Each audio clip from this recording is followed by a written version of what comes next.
학계 선지자는 바벨론 포로 귀환 이후에 활동했던 선지자입니다.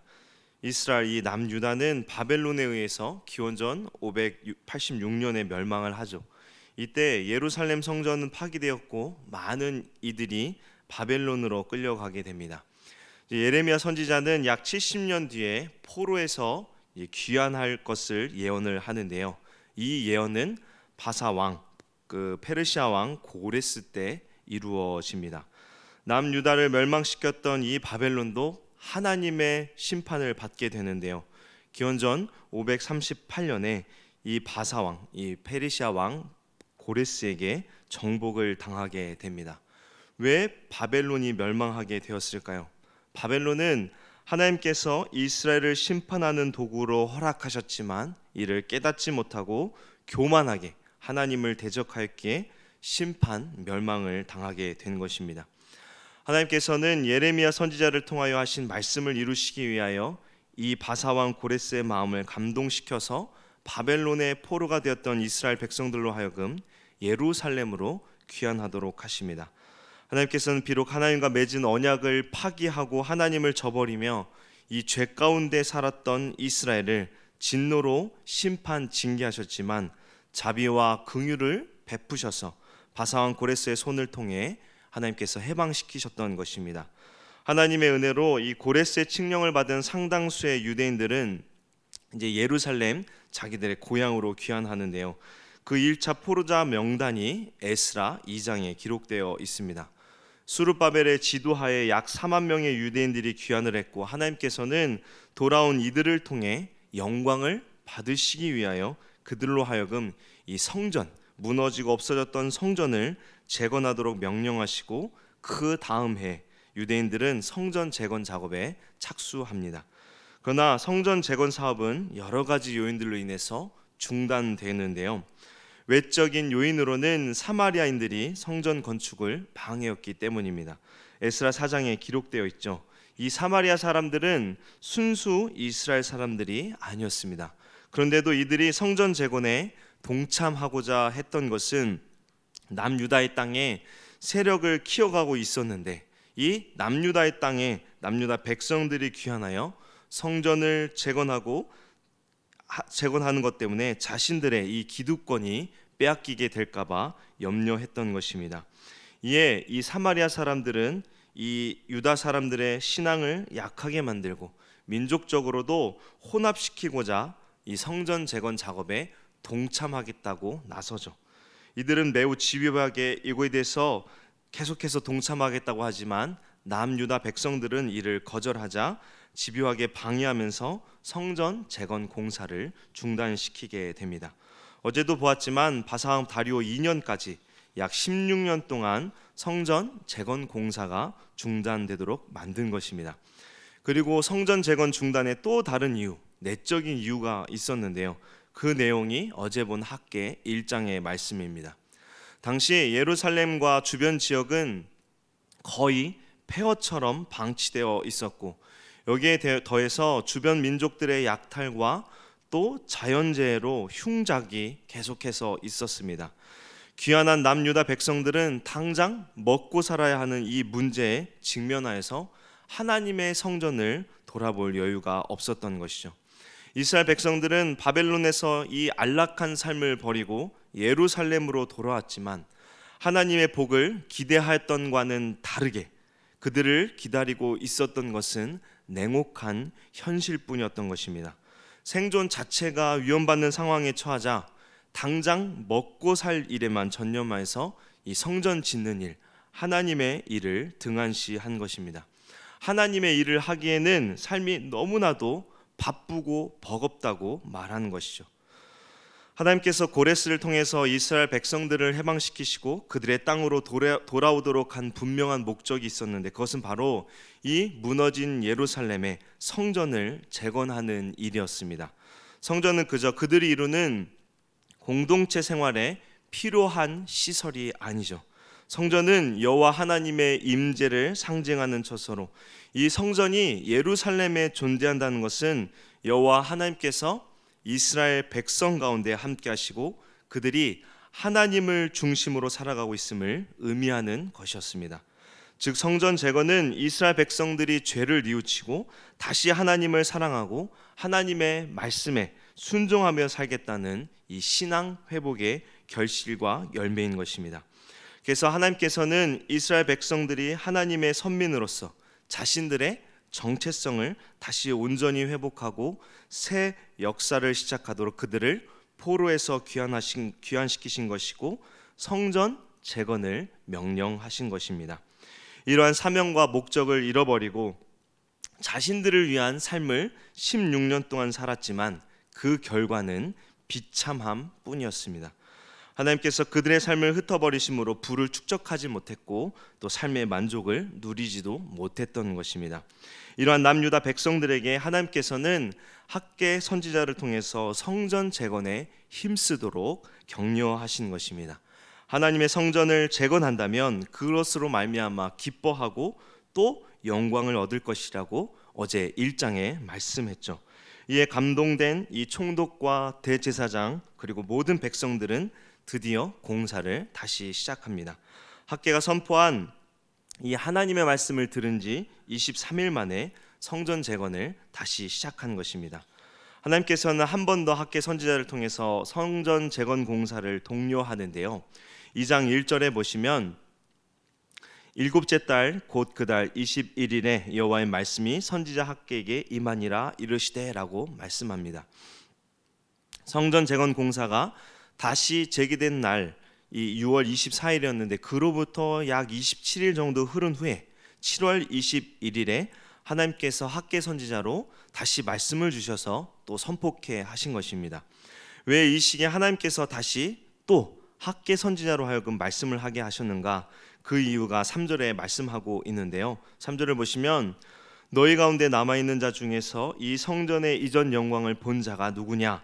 이제 이것이 너희에게 어떻게 보이느냐? 이것이 너희 눈에 보잘것없지 아니하냐? 이스라엘 백성들은 하나님께서 애굽에서 나오게 하신 구원의 은혜를 기억하며 초막절을 지켜왔습니다.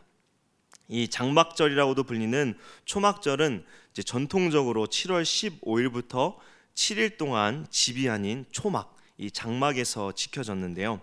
지금 학개 선지자가 하나님의 말씀을 선포한 때는 바로 이 초막절 절기를 지키고 있던 시기였습니다. 그들은 이 초막절을 지키면서 성전 재건 공사를 하고 있었는데 다시 지어졌던 이 성전이 과거 솔로몬의 성전에 비교해서 보니 그 모습이 너무나 초라했던 것입니다. 얼마나 초라해 보였던지 자신들이 절기를 지키기 위해서 거주했던 그 초막과 별 다를 것이 없다고 여기며 낙담했던 것입니다. 이렇게 낙담하던 남유다 백성들에게 하나님께서는 4절에 스스로 굳세게 하라고 격려하십니다. 하나님께서는 5절에 애굽에서 나올 때 약속하였던 것처럼 남유다 백성들과 함께 할 것이며 새 성전의 영광이 과거 솔로몬의 성전보다 크고 찬란할 것이라고 6절에서 9절에 또 말씀을 합니다. 6절과 7절에 진동시키실 것이라고 거듭 말씀하는데요. 모세가 하나님으로부터 이 율법을 받았을 때 나타났던 이 광경을 연상케 하는 것으로 성전이 완성될 때 하나님의 임재가 반드시 임하게 될 것이라고 약속하시는 것입니다. 그렇게 성전을 화려하게 만들지 못해도 그것을 인하여 낙심하지 말고 성전을 짓는 일에 열심을 다하라고 격려하시는 것입니다. 사실 성전은 건물의 외형이 중요한 것이 아니라 앞에서 말씀드렸듯이 하나님의 임재가 가장 중요합니다. 아무리 웅장하고 화려하다 할지라도 하나님께서 임재하지 않는다면 그것은 무의미한 건물에 불과하죠. 비록 남유다 백성들이 보기에 초라할지라도 하나님께서 임재하심으로 지극히 영광스럽고 거룩한 처소가 되게 하시겠다고 하나님께서 약속하시는 것입니다. 10절에 이제 하나님의 말씀이 다시 또 학개 선지자에게 임하였는데요. 보시면 다리왕 제2년 9째 달 24일에 여호와의 말씀이 선지자 학개에게 임하니라 이르시되라고 말씀합니다. 2달이 지난 9월 24일에 다시 하나님의 말씀이 임한 것입니다. 11절에서 13절을 보시면 제사장에게 율법에 대하여 두 가지 질문을 하는데요. 하나는 12절에 거룩한 고기를 싼 옷자락에 어떤 것이 접촉된다면 그것이 그 거룩한 고기처럼 거룩해지는가라는 질문입니다. 그 대답은 아니다였죠. 고기 자체에 다른 것을 거룩하게 하는 힘이 없기 때문입니다. 두 번째 질문은 13절인데요. 부정해진 사람이 다른 것을 만질 경우 그것도 부정해지는가라는 질문인데 대답은 부정하다이죠.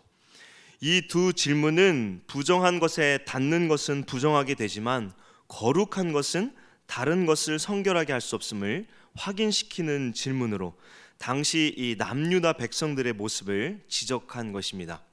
남유다 백성들은 하나님 앞에 제사를 드리고 성전 재건에 열심이었지만 그들의 마음에는 하나님을 경외하는 마음 그리고 율법대로 순종하는 삶이 없었습니다. 하나님의 말씀과 상관이 없는 삶을 살고 있으면서도 성전 재건과 제사에 참석하는 것으로 그들은 거룩한 삶을 살고 있다고 착각했던 것입니다. 그러면서 그들은 하나님의 복을 기대하였던 것이죠. 그러나 사실 그들은 자신들의 욕심을 채우기 위하여 제사를 드리고 성전 재건에 참여했던 것입니다. 그렇게 하나님께서는 남유다 백성들에게 복을 주신 것이 아니라 저주를 내리셔서 그들로 하여금 그들의 삶이 힘겹게 살도록 하셨던 것입니다. 이에 하나님께서는 학개 선지자를 통해 이러한 모습을 회개하고 먼저 하나님의 뜻을 위하여 말씀에 순종함으로 성결한 삶을 살아 하나님의 복을 받도록 약속의 말씀을 주시는 것입니다. 하나님께서는 하나님의 말씀에 순종하는 자에게 하나님의 뜻을 위하여 사는 자들에게 반드시 복을 주시겠다고 약속하시는 것입니다. 학개 2장은 성전 재건에 대한 하나님의 말씀입니다. 성전 재건은 이스라엘 백성들이 죄를 뉘우치며 다시 하나님을 사랑하고 하나님의 말씀에 순종하며 살겠다는 신앙 회복의 결심이고 또 열매인 것입니다. 그러나 이러한 결심에도 성전 재건에 어려움이 있었습니다. 외적인 어려움도 있었지만 무엇보다 그들은 자신들의 삶을 챙기기에 바빴고 겉모습에만 치중하였습니다. 그 마음과 삶은 오히려 하나님 보시기에 합당한 모습이 아니었던 것입니다. 현실의 문제들 앞에서 신앙이 다 무너져 버렸던 것입니다. 우리의 모습은 어떻습니까?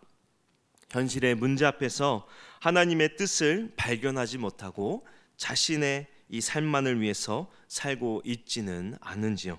우리는 먼저 하나님의 뜻을 위해 예배하며 말씀에 순종하는 거룩한 삶을 살아가야 합니다. 그럴 때 하나님께서는 오늘 학개 2장의 말씀처럼 반드시 책임져 주시고 복 주신다고 약속하십니다. 형식적으로 예배하며 내 삶에 우선을 두는 이 삶이 아니라 우리를 책임져 주시는 하나님을 믿고 순종하며 살아갈 때 하나님께서는 우리 앞에 놓여 있는 문제들을 해결해 주실 뿐 아니라 더 큰 은혜를 경험케 하실 것입니다.